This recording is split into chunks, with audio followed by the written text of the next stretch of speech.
सीवान शहर के फतेहपुर स्थित दरौंदा के भाजपा विधायक कर्णजीत सिंह और व्यास सिंह के मकान पर महाराजगंज के भाजपा सांसद जनार्दन सिंह सिग्रीवाल ने एक प्रेस वार्ता किया। बताते चले कि इस प्रेस वार्ता में सरकार के द्वारा जो भी योजना है, इस योजना के बारे में जनार्दन सिंह सिग्रीवाल ने लोगों तक अपनी बात को पहुंचाई और उन्होंने बताया कि सरकार बड़ी बड़ी योजना आम लोगों के लिए और नई योजना कई तरीके से लाई है, जिसको लेकर के आम लोगों को काफ़ी सुविधा और उन्हें कई तरह के फ़ायदा मिलेंगे। तो बिल्कुल आपको बताते चले कि सीवान के फतेहपुर में जो कि दरौंदा के विधायक हैं कर्णजीत सिंह और व्यास सिंह, और वहां पर इस तरीके से प्रेस कॉन्फ्रेंस का आयोजन किया गया। प्रेस कॉन्फ्रेंस करने वाले जनार्दन सिंह सिग्रीवाल जो कि महाराजगंज के भाजपा के सांसद हैं, उनके द्वारा किया गया और तमाम योजनाओं के बारे में जानकारी दी गई। वहीं इनके साथ प्रेस कॉन्फ्रेंस में जो मौजूद लोग थे उनमें संजय पांडे जो बीजेपी के जिलाध्यक्ष हैं, फिर प्रदीप कुमार रोज के साथ तमाम बीजेपी के नेता एवं कार्यकर्ता मौजूद थे। तो आइए सीधे ले चलते हैं व्यास सिंह कर्णजीत सिंह के आवास पर कि जनार्दन सिंह सिग्रीवाल जो कि महाराजगंज के सांसद हैं, उन्होंने अपने प्रेस वार्ता में क्या कुछ संदेश देने का काम किया। एटीएन लाइव के लिए आशीष कुमार गोलू की रिपोर्ट।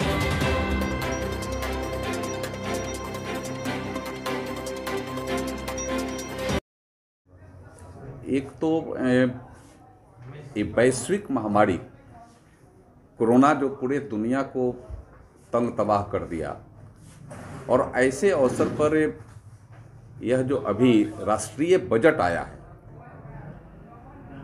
अपने इस पूरे तबाही के बाद अपने देश को बचाते हुए, दुनिया को सहयोग करते हुए एक जो बजट आया है, वह देश के सर्वांगीण विकास में एक बहुत बड़ा मदद करने वाला यह बजट है।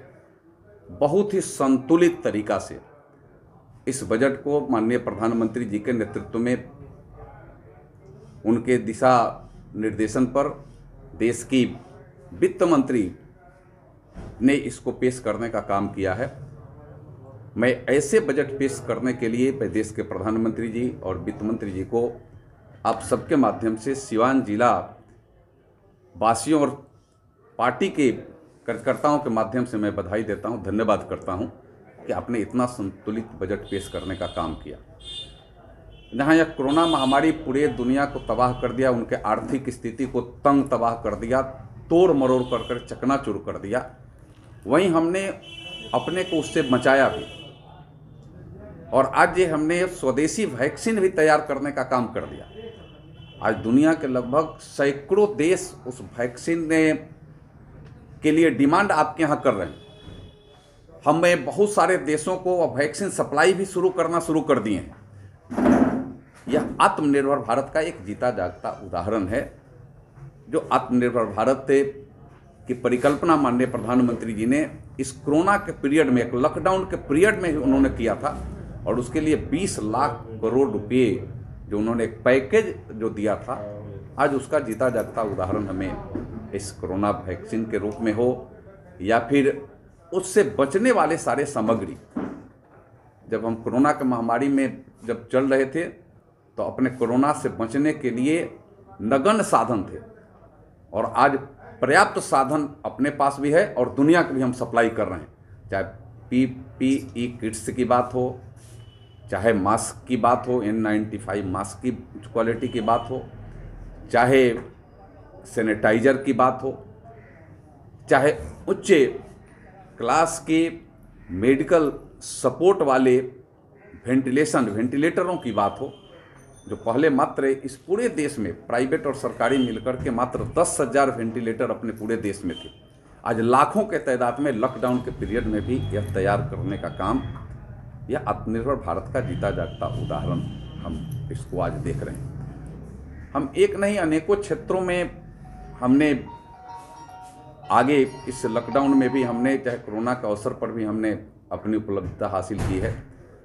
अब किसानों के क्षेत्र में हम लें, किसानों के लिए भी चाहे उनके आय को दुगनी करने का जो एक संकल्प प्रधानमंत्री जी का है कि 2022 तक हम आय को दुगनी करेंगे, इसके लिए हम क्रमवार तरीके से हम उनको उसका लाभ हम पहुंचाने का हम काम कर रहे हैं। और उसमें सबसे बड़ी बात हम आपके सामने संज्ञान में सिर्फ लाना चाहते हैं कि किसानों के लिए जो अपना एक सबसे बड़ा उद्देश्य है, चाहे वह गेहूं के मामले में 2013-14 में किसानों को कुल 33,874 करोड़ रुपये का भुगतान गेहूं के लिए किया गया। वही बढ़कर के 19-20 में यह राशि 62,802 करोड़ रुपये यह राशि हो गई। फिर यह 20-21 में यह स्थिति और अच्छी हुई और किसानों को 75,060 करोड़ रुपये राशि का भुगतान किया गया। गेहूं उत्पादन करने वाले उन किसानों की संख्या जिनको लाभ मिला है 19-20 में 35,57,000 और यह 20-21 में बढ़ करके यह 43,36,000 यह किसानों की संख्या भी है। हम वहीं अगर वे आपको अगर धान की बात लेंगे, 13-14 में हम धान के क्रय के लिए भुगतान किए थे मात्र 63,63,928 करोड़। वह भुगतान हम 19-20 में बढ़ करके 1,41,930 करोड़ रुपए का हमने भुगतान किया। वही रुपये हम आगे बढ़ा करके 20-21 में यह बढ़ करके 1,72,752 करोड़ रुपए का भुगतान मैंने इसके लिए किया गया। और इससे किसानों को जिनका लाभ जिन किसानों को मिला 19-20 में 1,24,00,000 किसानों को और 20-21 में 1,54,00,000 किसानों को इसका लाभ मिला। हमें यह इस तरीक़ा से अगर दलहन का भी अगर हम लेते हैं तो दलहन में 13-14 में 236 करोड़ रुपये का भुगतान किया गया। वह राशि 19-20 में बढ़ करके 8,265 करोड़ रुपये हो गई और वही 20-21 में यह राशि 10,553 करोड़ रुपये तक पहुंच गई। और यह किसानों के लिए माने 13-14 की तुलना में 40 गुना यह अधिक माने किसानों के लिए भुगतान अभी लगातार सरकार यह कर रही है उनके क्षेत्र में। हमें इसके अलावे भी अगर आपको अगर इसके साथ अगर हम जोड़ करके कहें तो कृषि के लक्ष्य को बढ़ावा देने के लिए 19 से लेकर के और आज 20 से 22 के बीच में 20-22 के बीच में 16.5 लाख करोड़ रुपए तक कर दिया गया है। और यह भुगतान खास करके मत्स्य पालन के क्षेत्र में, मत्स्य पालन का भी काफ़ी बढ़ावा हमने दिया है क्योंकि कृषि को मत्स्य से लेकर के मवेशी, दुधारू पशु, मत्स्य, मुर्गी पालन, भेड़ पालन, यह सबको कृषि के क्षेत्र से हम जोड़ करके इसको बढ़ाने का हमने काम किया है। और वहीं ग्रामीण स्तर पर ग्रामीण संरचना को बढ़ाने के लिए जो ग्रामीण संरचना आज भी हमें लगता है कठिनाई है, वह उसको बढ़ा करके जब पहले हमारा 30,000 करोड़ था आज 40,000 करोड़ रुपया आज उसको यह सरकार ने बढ़ाने का काम किया है। और इससे हमें लगता है कि यह बहुत बड़ा लाभ यह होगा। हमें वहीं मत्स्य के क्षेत्र में जहां हमें दूसरे जगह से आयात भी करने के लिए मजबूर होते थे, आज यह दुनिया में हमें निर्यातक के देश के रूप में हमारा आज काउंटिंग हो रहा है। उसमें मत्स्य के क्षेत्र में शुरू में मात्र 5 मत्स्य बंदरगाहों को भी विकसित करने के लिए यह सरकार ने माने यह पूरे योजनाबद्ध तरीके से उस पर काम करी है, जिसमें कोची है, चेन्नई है, विशाखापट्टनम है, पारदीप और पेटुआ घाट का आर्थिक क्रियाकलापों से हब्स के रूप में विकास किया जाएगा। इन नदियों में जहां मत्स्य के लिए हमें स्टोरेज करने के लिए और उसको सप्लाई करने की जो व्यवस्था नहीं थी, आज सरकार उस क्षेत्र में भी आगे बढ़ चढ़ करके देश के किसानों को उन्नत और विकसित करने के लिए काम कर रही है।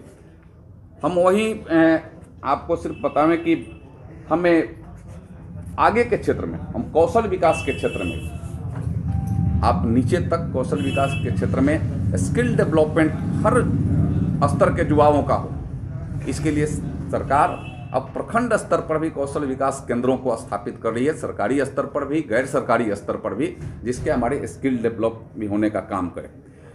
डिजिटलाइजेशन के क्षेत्र में भी यह सरकार बहुत आगे बढ़ रही है और ये भारत के लिए एक ऐतिहासिक क्षण आने वाला है कि आगामी जनगणना जो भारत का होगा वह भारत के इतिहास में पहली बार डिजिटलाइज होगा, वह डिजिटल जनगणना होगा।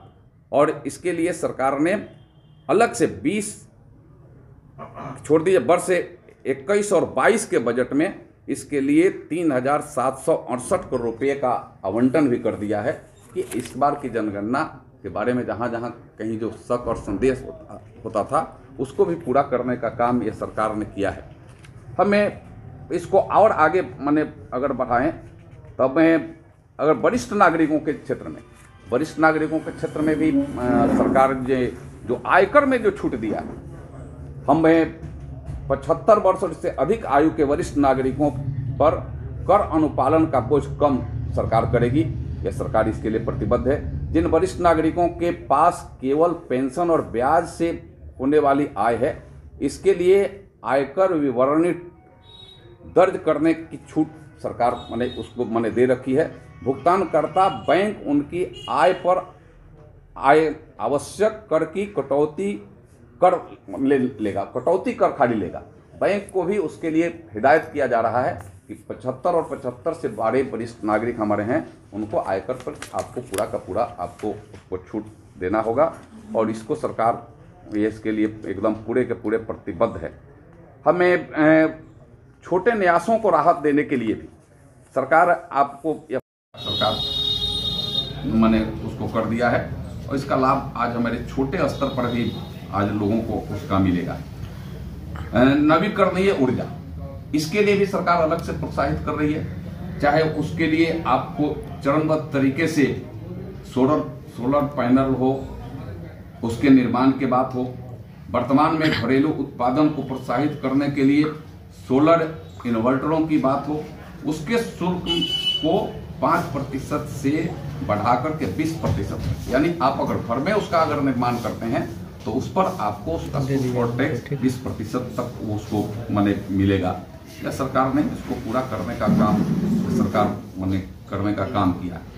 हम शिक्षा के क्षेत्र में भी यह कोरोना के अवसर पर भी नई शिक्षा नीति ला करके, नई शिक्षा नीति में प्रोत्साहन कर करके और उसको एक काफी अच्छा तरीका से 21-22 में इसको और आगे बढ़ाते हुए 56 लाख विद्यालय शिक्षकों का प्रशिक्षण भी कराने के लिए सरकार संकल्पित है। जो अच्छे क्वालिटी का शिक्षा मिले, उसके लिए हमारे क्वालिटी के शिक्षक होने चाहिए और इसके लिए सरकार अलग से व्यवस्था की है। उतने हमें शिक्षकों को हम प्रोत्साहित करेंगे। और आप सबको ध्यान में भी मैं ला रहा हूं कि प्रधानमंत्री जी स्वयं बोर्ड के परीक्षा देने वाले छात्रों से इंटरप्रेट उनसे संवाद करने का काम, यानी उनके अंदर 22 से 23 से या प्रभावी हो, परीक्षाओं में रटे रटाए उनको जो एक भाव रहता था, वह रटे रटाए से उनको और आगे बढ़ाते हुए विद्यार्थियों को उनकी अवधारणात्मक सुस्पष्टता, विश्लेषणात्मक कौशल और ज्ञान को वास्तविक रूप में उसके अंदर जाए, इसके लिए एक दूसरे से संवाद का भी प्रधानमंत्री जी ने, यह पहली बार आजादी के बाद पहली बार कोई प्रधानमंत्री सीधे छात्रों से बात कर रहे हों और इसके लिए भी सरकार ने बजट में यह व्यवस्था करने का काम किया है। मैं साधारण तरीका से आपको अगर कहूं तो चाहे उज्ज्वला की स्कीम की बात हो, उज्ज्वला की स्कीम में भी 8 करोड़ उन माताओं और बहनों को तो हमने दिया है। 8 करोड़ के अलावा 1 करोड़ इस बार फिर सरकार ने बजट में बजटीय प्रबंध कर दिया है कि 1 करोड़ फिर वह वैसे माताएं बहनें जो छूट गई हैं इस उज्ज्वला योजना से, उनको लाभ अभी भी नहीं मिल रहा है। आप और हम सबको इसका शिकायत कहीं कहीं मिलता है, तो उसको भी पूरा करने के लिए सरकार पूरा का पूरा प्रतिबद्ध है कि हम उसमें भी उसके लिए हम करने का काम करेंगे। हमें सड़कों के निर्माण के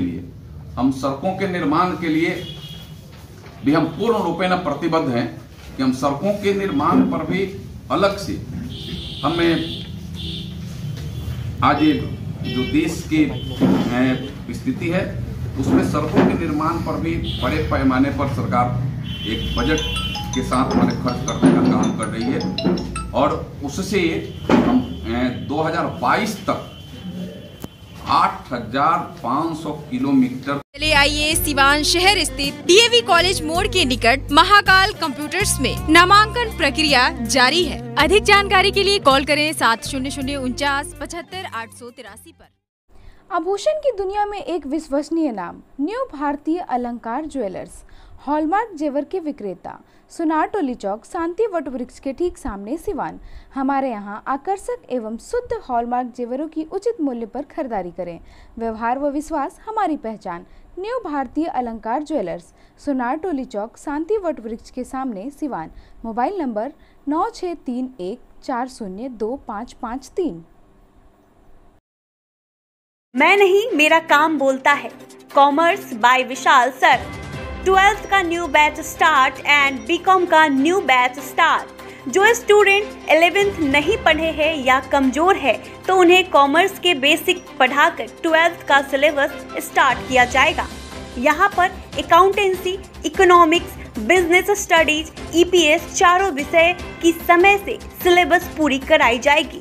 सिवान की एकमात्र ऐसी संस्था जहां listen by listen objective notes दिया जाएगा। वीकली टेस्ट की है व्यवस्था। एक लेसन के पूरा होने पर टेस्ट की है व्यवस्था। संडे को एक्स्ट्रा क्लासेज, कमजोर स्टूडेंट के लिए स्पेशल क्लासेज की व्यवस्था। पता राम राज्य मोड़, हनुमान चाय दुकान के पास, सिवान। Mobile number 9708941038। अब पेट्रोल डालने का टेंशन खत्म, क्योंकि अब आपके शहर सिवान में नेशनल मोटर लेकर आ गया है एमओ कंपनी का इलेक्ट्रिक स्कूटी, जो एक बार चार्जिंग के बाद 100 किलोमीटर तक का कराएगा सफर। आसान किस्तों पर भी उपलब्ध।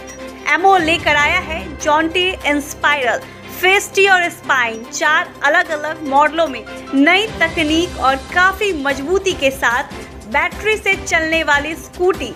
प्रखंड स्तर पर सभी डीलरशिप के लिए संपर्क करें। No registration, no licence. तो इस महंगाई के दौर पे एमओ की स्कूटी आज ही खरीदे। नेशनल मोटर बचपन प्ले स्कूल के सामने, सिसवन ढाला, सिवान। संपर्क करें 7050050508 7783069423।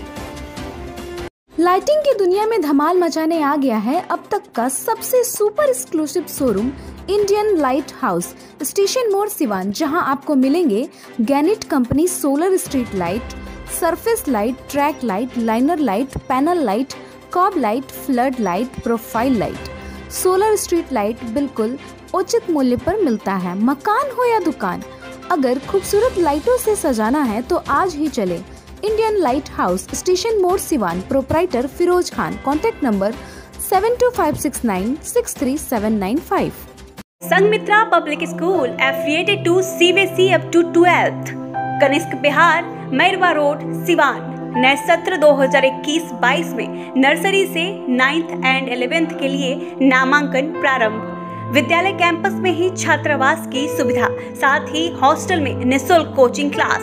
एकमात्र ऐसा विद्यालय जहां बच्चों के लिए स्विमिंग पूल की सुविधा। आप अपने बच्चों का उज्जवल भविष्य बनाना चाहते हैं तो आज ही नामांकन कराएं Sanghmitra public school, Kanishk Bihar, Mairwa road, Siwan. प्राचार्य नवोदिता घोष, चेयरमैन मनीष प्रसाद सिंह।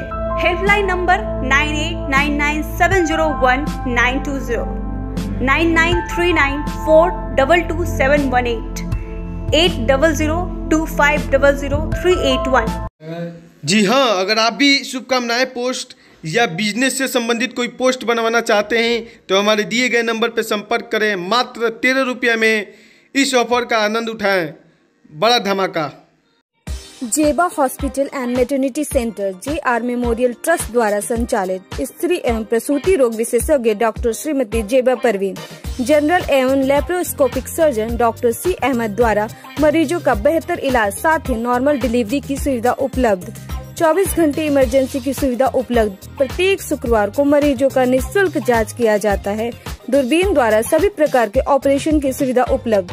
जेबा hospital and maternity centre, Bindusar, बुजुर्ग लोग, डॉक्टर रामजी चौधरी के पश्चिम, सिवान। Mobile number 9934622735, 9546426744।